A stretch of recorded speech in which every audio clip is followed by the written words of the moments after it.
A Montanha Mágica, leitura. Estamos no capítulo intitulado Compra Necessária, da quarta parte. Esse é o quinto livro de leitura, quinto vídeo de leitura.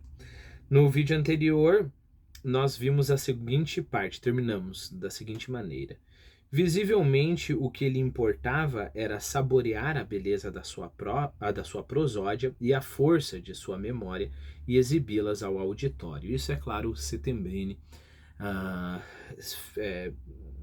recitando versos em italiano, mesmo sendo que nem Hans nem Joaquim falam italiano, né? Mas não, os senhores não compreendem. Estão ouvindo sem perceber o sentido doloroso dos versos. O aleijado Leopardi, é preciso sentir essa desgraça em sua plenitude, cavalheiros. Careceu sobretudo do amor das mulheres, e foi isso, antes de mais nada, que o tornou incapaz de impedir o definhamento de sua alma. O esplendor da glória e da virtude empalideceu ante seus olhos. A natureza afigurou-se-lhe malvada. Ela é realmente malvada, estúpida e malvada neste ponto, concordo com ele. E ele caiu em desespero. Eis, meu caro engenheiro, um exemplo da autêntica tragédia. Alguém, vamos lá, né? A relação aqui é corpo e alma, né?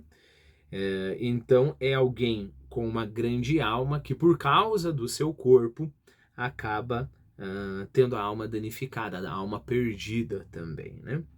Aqui o Senhor encontra o dilema para o sentimento humano de que falava, e não no caso daquela mulher cujo nome me recuso terminantemente a onerar minha memória.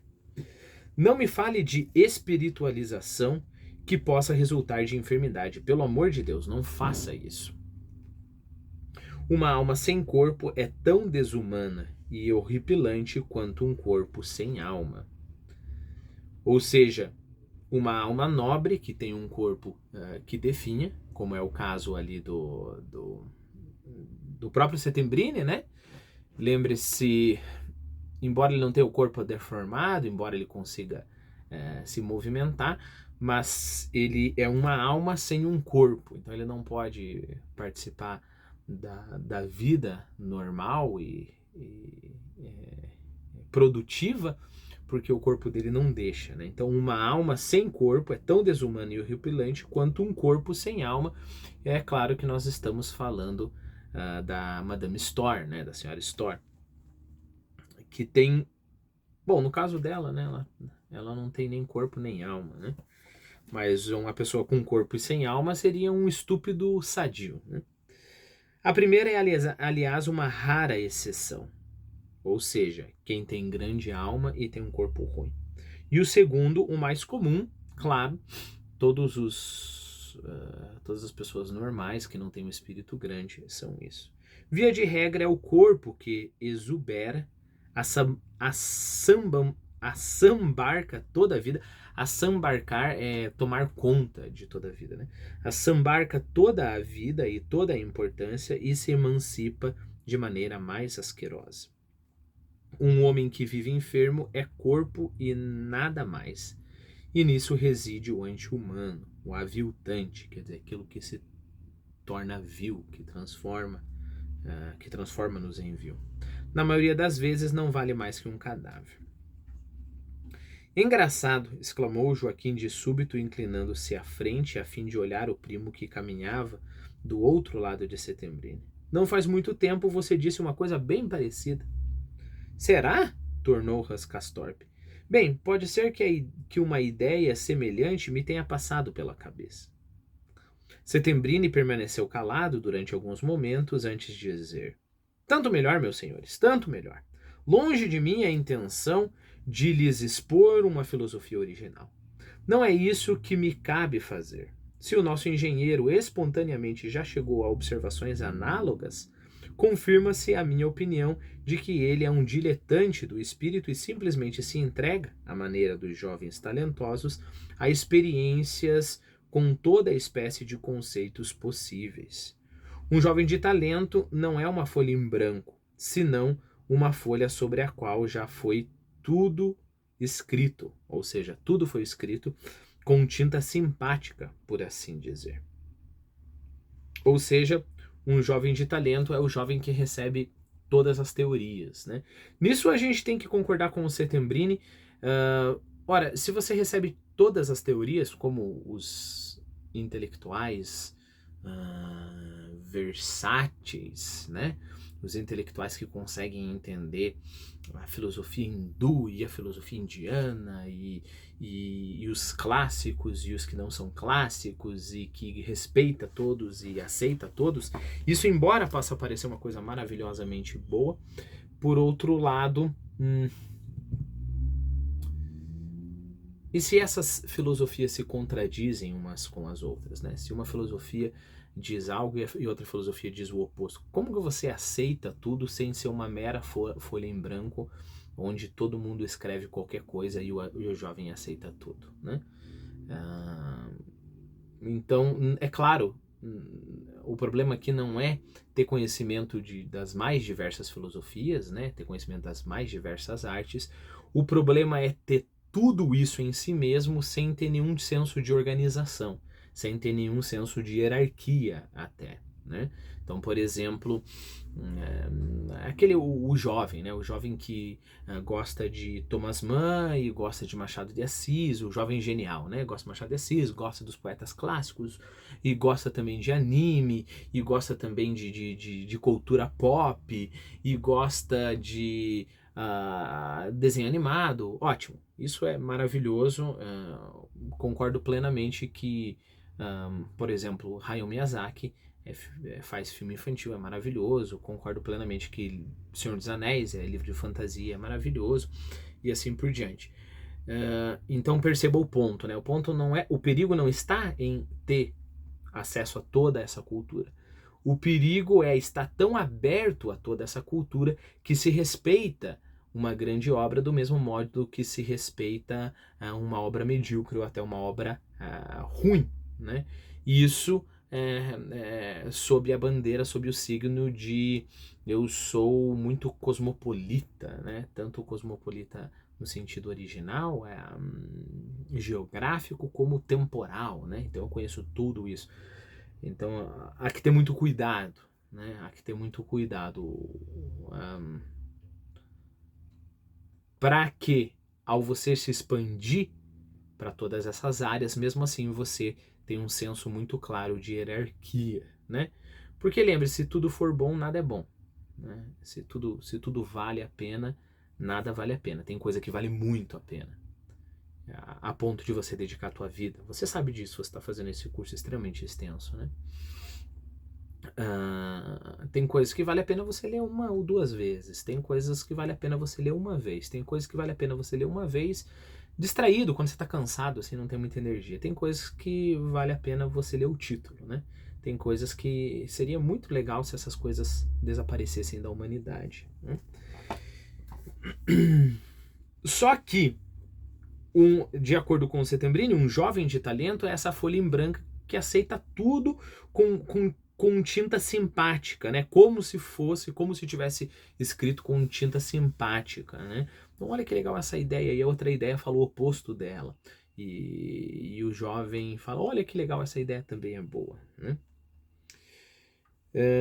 Tudo, tanto o bem quanto o mal, e ao educador cumpre desenvolver decididamente o bem e, mediante uma influência adequada, apagar o mal que deseja manifestar-se. Os senhores fizeram compras? Perguntou então num tom diferente. Não, senhor, nada de especial, respondeu Rascastorp. Quer dizer... Compramos alguns cobertores para o meu primo, respondeu Joaquim displicentemente. É para o repouso. Com esse frio de rachar, dizem que devo observar o regime durante as semanas da minha estada, explicou Rascastorp, rindo e baixando os olhos. É claro que a pergunta aqui seria por que baixando os olhos, né? Parece que ele está com um pouco de vergonha.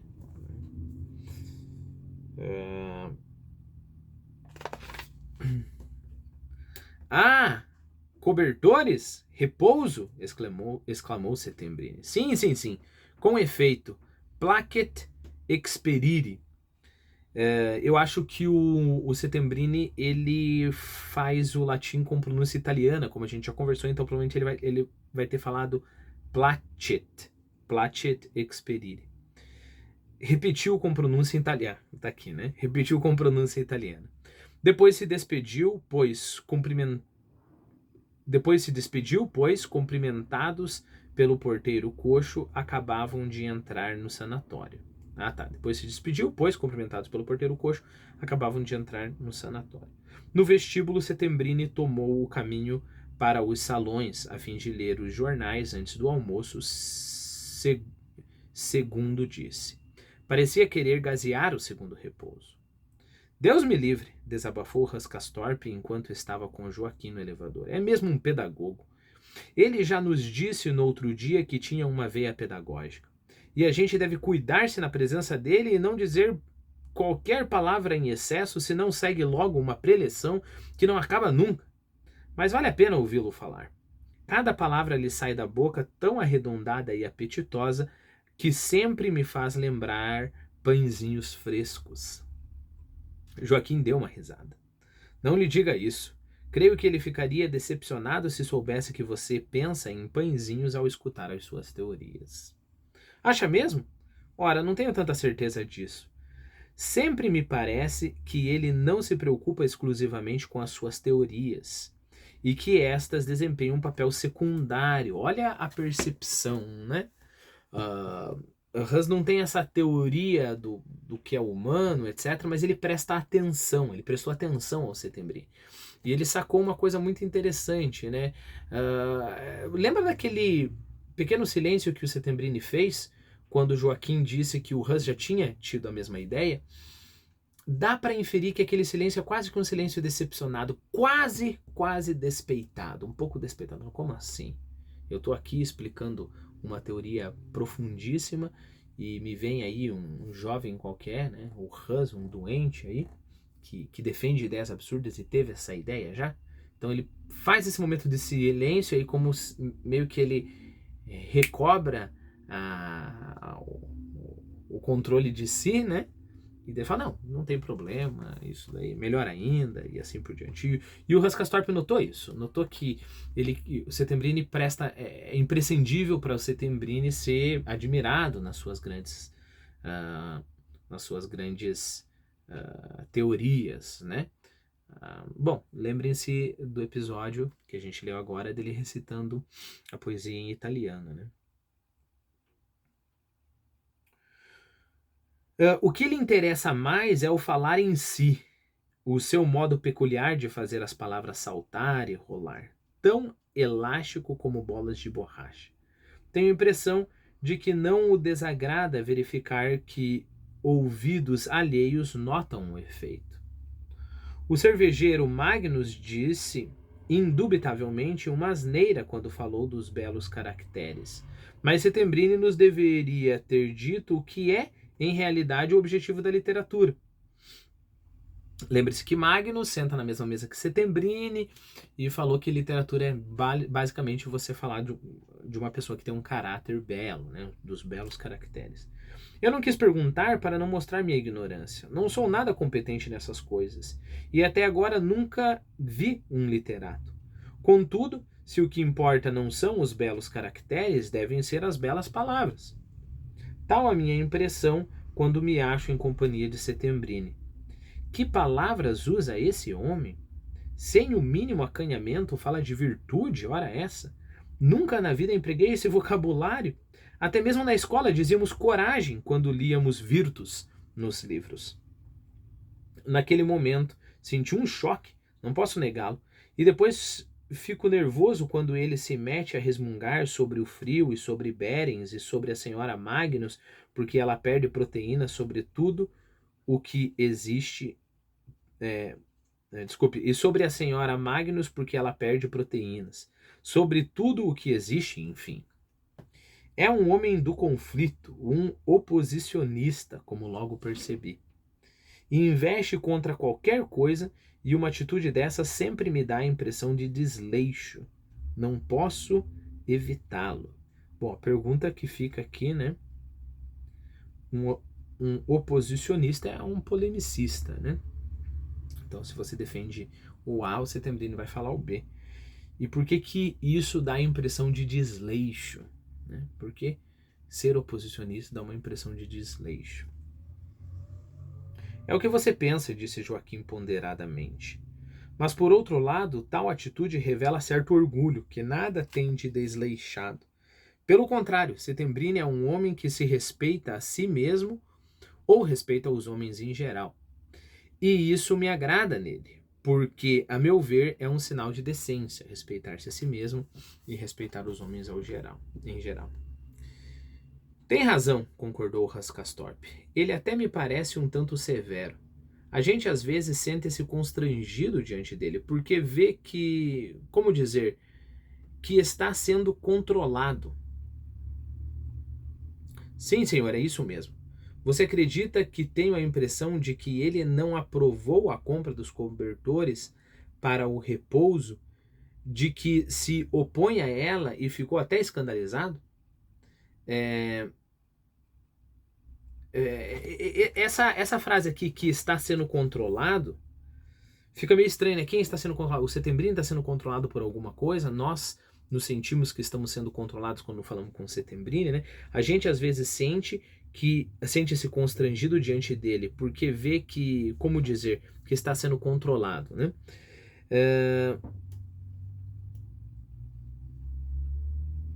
Em inglês, essa parte que está sendo controlado, tem um pronome, eu acho que fica mais claro, né? As if you were being taken to task. Né? Só para esclarecer isso. Take to task é basicamente repreender uma pessoa. É basicamente chamar atenção, né? Dar uma bronca. Né? Então acho que fica melhor aqui, né? Então você se sente constrangido perante ele porque dá a impressão que você está levando uma bronca todo o tempo, né? Em espanhol, essa parte ficou: uno se siente sumamente incomodado porque se vê fiscalizado, ok?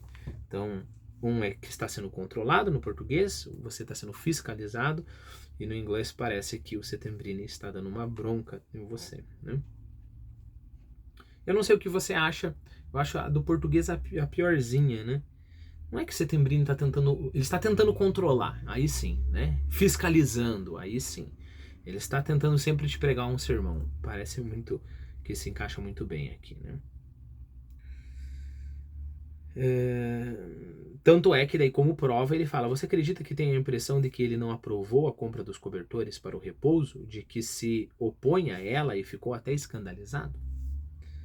Não, disse Joaquim circunspecto e admirado. Por que razão? Não posso imaginar.